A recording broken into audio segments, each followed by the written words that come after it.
Agriculture Minister Thoko Didiza says there has been some progress in the Transnet wage negotiations. The minister says unions have brought down their wage increase demands from the initial 12 to 13%. The Ministers of Agriculture, Public Enterprises and Labour met with the unions and officials from Transnet to break the deadlock. SATAWU and UNTU rejected the latest 3-year wage offer of between 4 and 5.3%. In a statement released earlier today, Transnet says it remains committed to finding a speedy resolution. We now cross live to our reporter Govan Whittles. Govan, good afternoon to you. As this strike is underway, the impact of the economy is something really of concern, but some workers are not pleased with what the offer has been, with the offer on the table.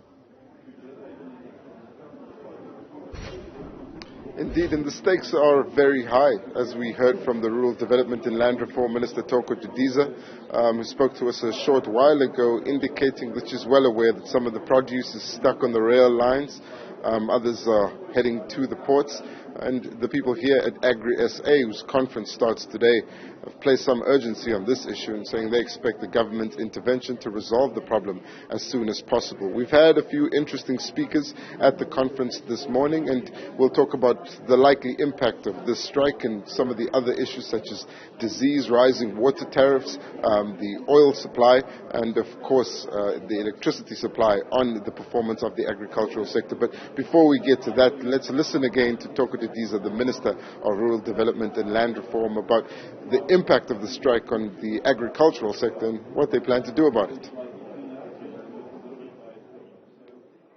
We're watching anxiously, like everybody else. Indeed, I understand the pressure from Agri-SA, AFASA, NAFU, and all other farming organizations, because indeed, as a Minister of Agriculture, I'm equally concerned, because as you know that this is the time at which we're not yet even through with our citrus season.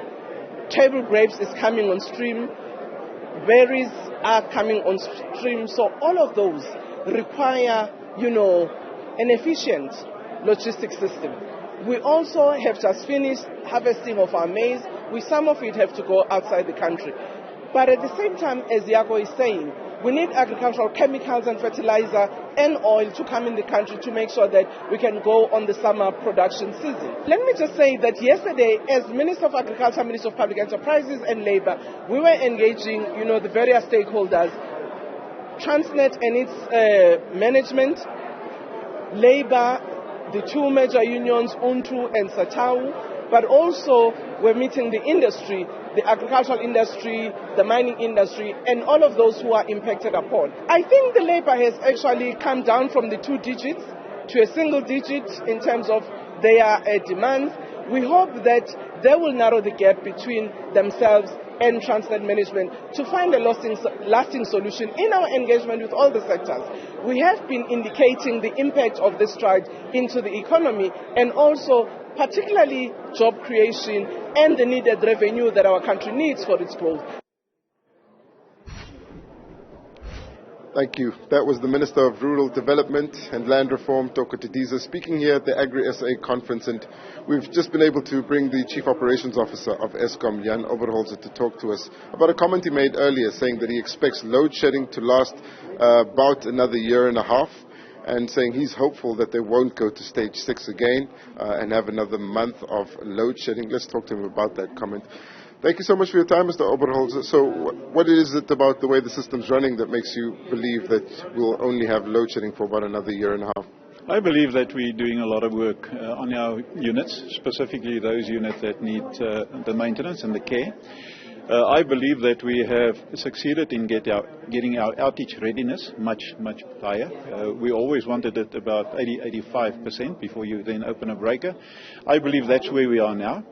We have also now been able to obtain, some relief in terms of National Treasury and the PFMA rules and regulations, so it is making it also more, agile for us to do our job.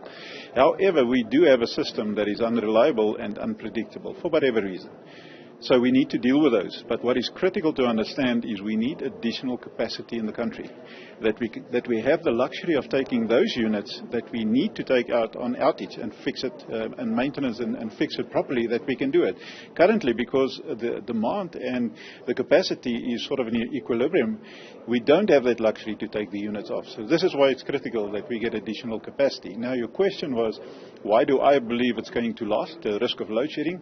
Because of what I've given you now. It's going to take some time that we really maintain and look after the units that needs it desperately. So I believe that we unfortunately going to have the risk of load shedding in the time to come.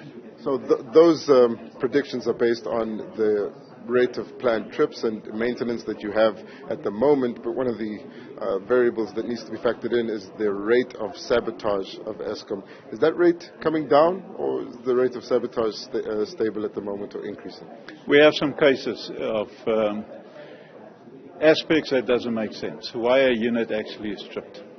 So we do have those instances. When we do find that, we are actively looking at that. The question is it increase, decrease? I cannot comment on that, but do we have those instances? Yes, we do have it. And you know what's incredible is the country is going through a tough time. Whenever you do have load shedding, you know, it's costing the economy and the lives of people dearly.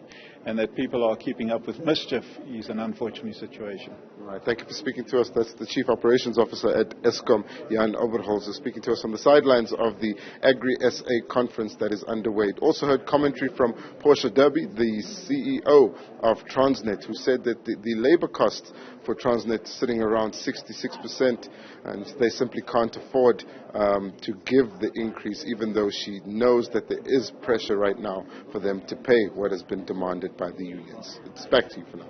Very well, Govan Whittles. We leave it there for now.